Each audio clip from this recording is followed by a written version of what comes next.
Hello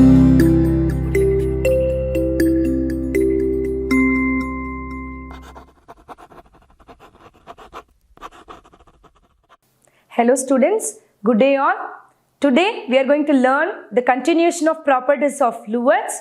In that, viscosity, quotient of viscosity, the application of the viscosity of the liquid and terminal velocity and the Stokes law. One by one elaborately we will see children. Yes students. Now viscosity. So the statement says that viscosity is the property of fluid by virtue of which an internal forces of friction comes into play when a fluid is in motion and it opposes the relative motion between the layers. We can consider this example, that is any two adjacent layer we have taken here, A and B. See, in this it tends to accelerate the lower slope which moving the layer B, while the slow moving layer B which tends to retard the fast moving of A. As a result, what will happen children? See, the backward dragging tangential force F. See this backward force, the tangential force which it will play a role and tendency to restore the relative motion. It want to maintain the motion so that an external force has to be applied to overcome the backward viscous force, right? Now see one example for the viscosity. When we stir a liquid that is containing a beaker with a glass rod or any other spoon like, right? It starts rotating in a coaxial cylinder, right? It's a coaxial way, it will be move, right? Now when we stop stirring, it means the speed of the different layer gradually decreases and finally the water comes to rest. This shows that an internal friction which comes into play which destroys the relative motion between the different layers. You understand children? So it's a viscosity. So the viscosity is the property by virtue of which an internal forces of friction comes into play when a fluid is in motion and it opposes the relative motion between its different layers. Quotient of viscosity. See, the rate of change of velocity with distance in the direction of increasing distance, we can call it as velocity gradient. The quotient of viscosity we can see with the example. You can consider, suppose a liquid flowing steadily into the form of the parallel layer on a fixed horizontal plane which we have given. Now you can consider the two layers P and Q which we are showing this P and Q. These are the fixed two layers at distances x and x plus dx. We have given here the distance x and x plus dx, right? From the solid surface and it is moving with the velocities of v and v plus dv. So this p which is moving with v and this is with the change in the velocity with that. So that v plus dv we have taken, right? Now if suppose the velocity gradient which we have said, the rate of change of velocity with the distance in the direction of increasing distance, that we can call it as dv by dt or dv by dx here. That means the rate of change of velocity with the distance in the direction of increasing distance. So according to Newton's, we can say a force of viscosity F which acting tangential between the two layers. So the F, we can say that force F is directly proportional to A. Okay. The same way we can say that the force will also directly proportional to the velocity gradient.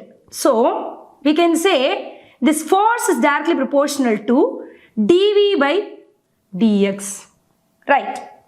So that we can write F is directly proportional to dv by dx, or F is directly proportional to A into dv by dx, or we can write f which is equal to minus eta into a into dv by dx. Right. Here we can say that the minus eta, which is the coefficient of viscosity of the liquid. Right.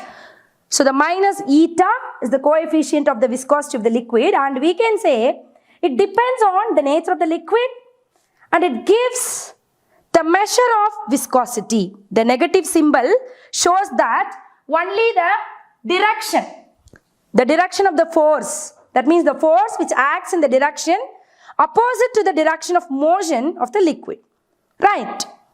So the coefficient of viscosity of a liquid may be defined as the tangential viscous force which is required to maintain a unit velocity gradient between its two parallel layers of each unit area. Got it, children? So the practical applications of the knowledge of viscosity, we can say the lubricant suitability. That is, we can say in selecting the lubricant that's suitable for a given machine for its working in a different seasons. And the liquid of high viscosity. See, the liquid of high viscosity, which we can use it as buffer for observing shocks during the shunting of trains, and also we can use it for the circulation of blood. See, the phenomenon of the viscosity, it plays an important role in the circulation of blood. And the last one, the charge on an electron. The Millikan experiment, you know, the Millikan which is used in the knowledge of viscosity, determining the charge on an electron. So these are all some practical applications which I have given to the knowledge of viscosity. Yes. Stokes' law. When a body falls through a viscous fluid, it produces relative motion between different layers of the liquid. That means the body which experiences a viscous force which tends to retard its motion. So this retarding force which increases with the increase in the velocity of the body. So the backward viscous force which is acting on a small spherical body of radius small r which we have taken is moving with the uniform velocity v through the fluid of viscosity eta. Then we can say F which is equal to 6 pi eta r v. So this we can say we are relating through Stokes' law. Here eta is the coefficient of viscosity, r is the radius, and v is the velocity of the fluid. Right? Terminal velocity. See, the maximum constant velocity which is acquired by a body which falling through a viscous medium. Right? See, we can say that when a body which falls through a viscous fluid, it accelerates initially due to gravity. As the velocity increases, the retarding viscous force, F which is equal to, we can say F which is equal to 6 pi eta rv. So this viscous force, the retarding viscous force acting also will get increased. Once the stage increased, the reach of the stage, when the weight of the body becomes just equal to the sum of upthrust force,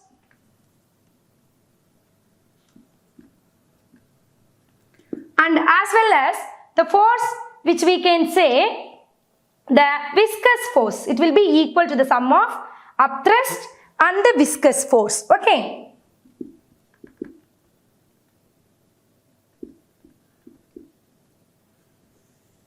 So we can see the expression how the sum of upthrust force and the viscous force when the weight of the body equals. See the diagram, children. See the diagram.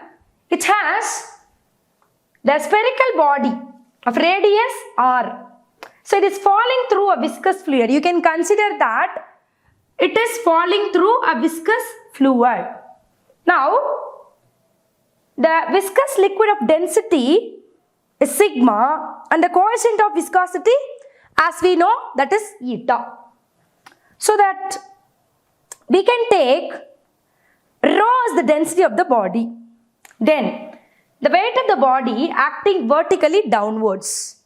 The weight which is acting downwards.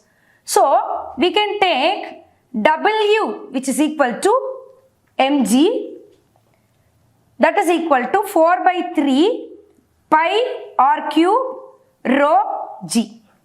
Now the upthrust force we can say, right? The upward thrust. That what we said, it is equal to the weight of the liquid. So that we can say that U which is equal to 4 by 3 pi r cube sigma g. As we know that F which is equal to what? F is what here? This is the force of viscosity. That means the F which is acting here in the upward direction, right? According to Stokes' law, we are saying that F which is equal to 6 pi eta RV, right? Now, here when the body attains its terminal velocity V, so we can say that U plus F which is equal to W, right?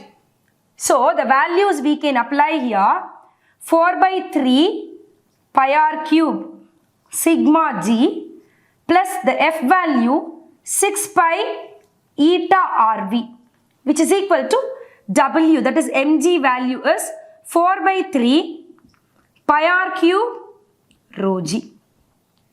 Okay students, now we need to know the Vt value.